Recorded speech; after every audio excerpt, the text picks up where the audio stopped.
Hello everyone, this is Mona Raghuvanshi और आज हम डिस्कस करेंगे पश्य विषाणु रेट्रोवायरस। क्लियर है? सबसे पहले जानेंगे कि पश्य विषाणु रेट्रोवायरस किसे कहा जाता है।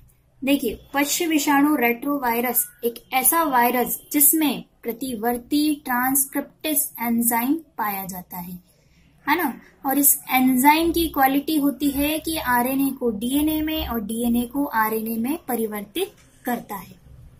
क्लियर है? अब यहाँ आज के इस वीडियो में हम जानेंगे कि रेट्रोवायरस अगर किसी जीव के शरीर में प्रवेश करता है तो किस प्रकार से ये संक्रमण फैलाता है और किस प्रकार से ये अपने नंबरों को उस जीव के शरीर में बढ़ाता है।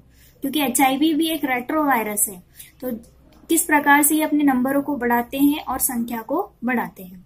क्लियर है? तो ध्यान दीजिए, इस डायग्राम के द्वारा आप पूरा डिस्क्रिप्शन देखेंगे। यहाँ पर ये जो सर्कल है ये पश्य विषाणु और रेट्रोवायरस है, जिस पर क्या उपस्थित होगा, प्रतिवर्ती ट्रांसक्रिप्टेस एंजाइम जो डीएनए को आरएनए में और आरएनए को डीएनए में परिवर्तित करेगा, है ना। अब ये पश्य विषाणु प्रवेश कर रहा है कहाँ पर? प्राणी कोशिका में।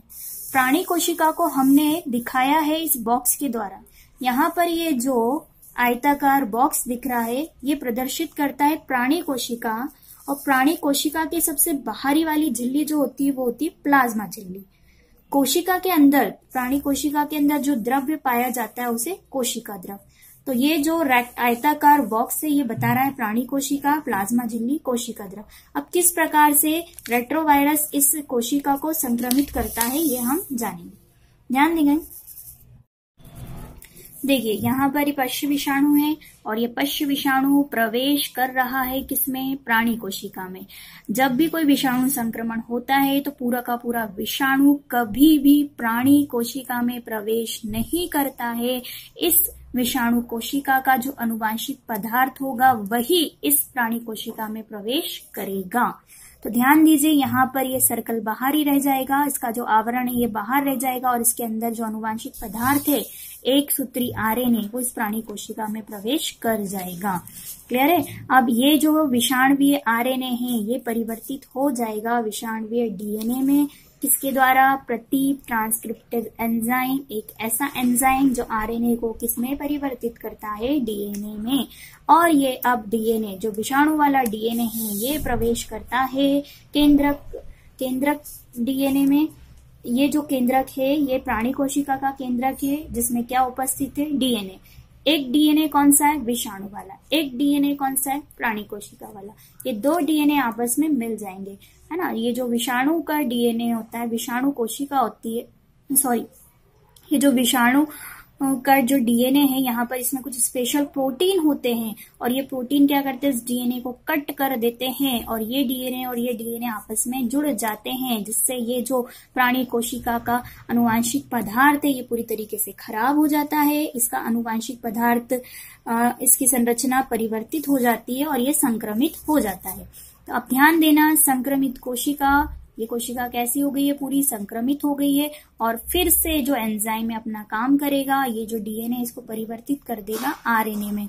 तो अब यहाँ पर ये जो बना है स्ट्रक्चर ये क्या है? यहाँ पर आरएनए, और इस आरएनए से नए विषाणु उत्पन्न होते हैं। तो देखिए ये अपने नंबर में बढ़ चुके हैं और जब ये विषाणु ये यहाँ पर ये बाउंड्री किसको बता रही है? प्राणी कोशिका से बाहर आते हैं तो नए विषाणु दूसरी कोशिकाओं को प्रभावित कर सकते हैं। इस प्रकार से ये एक कोशिका से दूसरी कोशिका में जाते हैं और अपने संक्रमण को फैलाते हैं।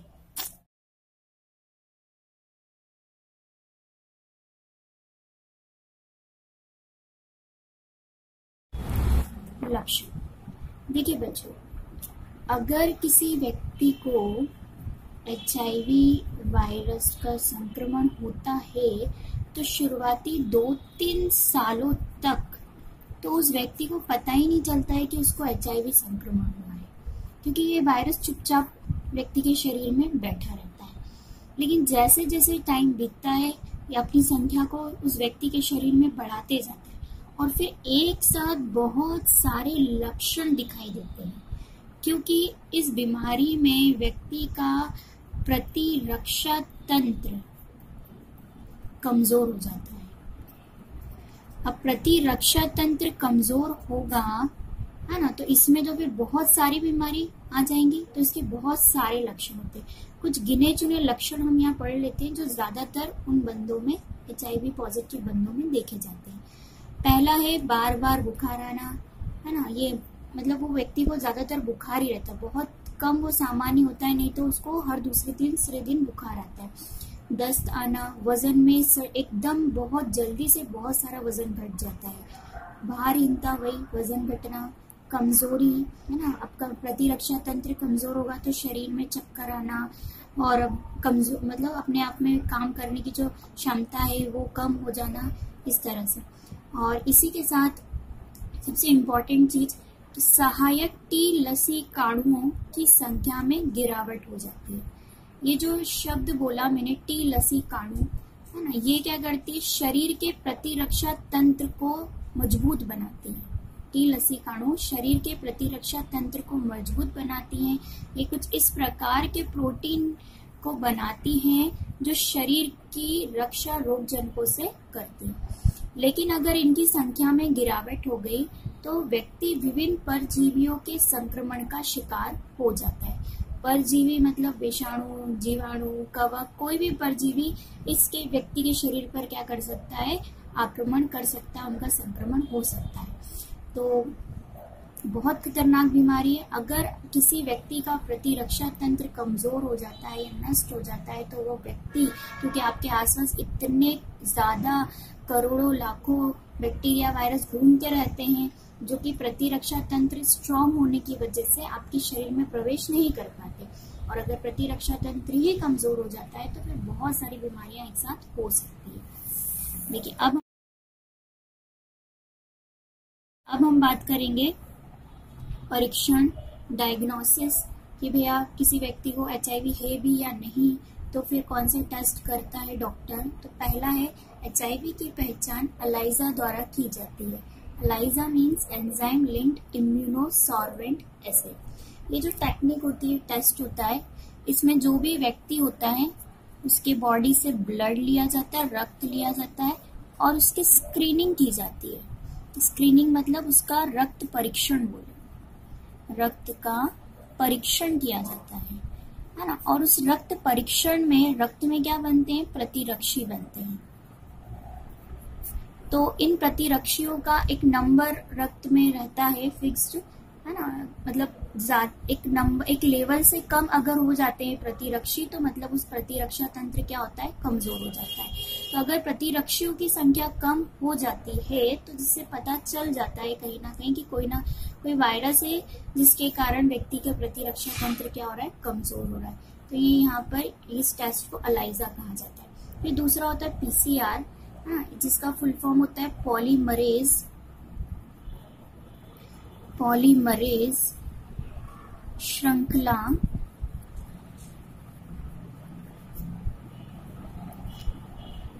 अभिक्रिया, और इंग्लिश में कहें तो पॉलीमरेज चेन रिएक्शन, है ना। तो ये जो टॉपिक है ये बहुत डिटेल में इसके पहले वाले चैप्टर में पढ़ा होगा या मेरे वीडियो में पढ़ा दूंगी मैं, है ना। तो इस टेक्निक में क्या होता है, इस टेस्ट में, कि जो HIV वायरस होता है उसका जो अनुवांशिक पदार्थ होता है उसकी स्टडी कर ली जाती है। जैसे HIV का जो वायरस है उसकी संरचना कैसी होती है, फिक्स्ड होती है। तो PCR क्या करता है, किसी भी वायरस बैक्टीरिया के अनुवांशिक पदार्थ को क्या कर लेता है, पहचान लेता है।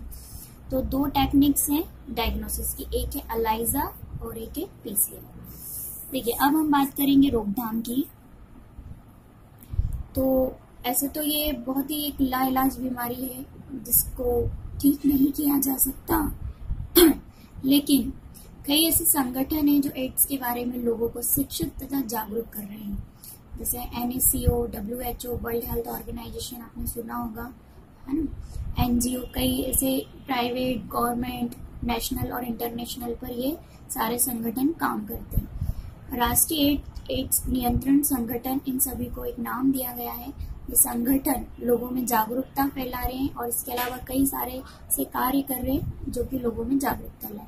तो ये क्या क्या कार्य करते हैं, रक्त बैंकों के रक्त को HIV मुक्त करना, है ना। क्या होता है कि सबसे ज्यादा जो HIV का फैलने का खतरा होता है वो रक्त के द्वारा, होता है तो रक्त बैंकों के रक्त को HIV मुक्त करना, ये जाके परीक्षण करते हैं कि कोई प्रॉब्लम तो नहीं है, और होता है तो उसको HIV मुक्त करते हैं। अस्पतालों में केवल डिस्पोजेबल सुइयां ही काम में लाई जाएं, इसकी व्यवस्था करना, मतलब जो एक बार किसी व्यक्ति को सुई लगने के बाद दोबारा उस सुई को इस्तेमाल ना किया जाए, तो इस तरह की ये जानकारी लोगों में फैलाते हैं और वहाँ व्यवस्था भी करते हैं। ड्रग के कुप्रयोग को नियंत्रित करना, है ना। तो ड्रग का आपको बताई था कि जो ड्रग लेते हैं, जैसे ग्रुप में कोई ड्रग लेता है, ग्रुप में अगर ड्रग लेते हैं तो वो अगर कोई HIV पॉजिटिव है तो वो सुई सभी लोग इस्तेमाल कर लेते हैं, जिससे इसका खतरा बढ़ जाता है।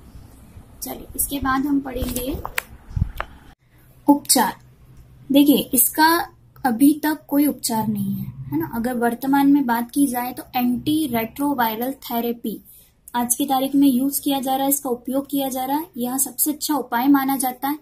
इस थेरेपी में जो रेट्रोवायरस होता है, रेट्रो विषाणु होता है, उसकी वृद्धि को, उसके संक्रमण को रोक दिया जाता है ना, लेकिन उसको खत्म नहीं किया जा सकता है। तो इससे क्या होगा, मरीज की जिंदगी को कुछ समय तक क्या कर सकते हैं, बढ़ाया जा सकता है। क्लियर है? चलिए आई होप आपको समझ में आया हो। फिर मिलते हैं, बाय बाय, टेक केयर, शब खैर।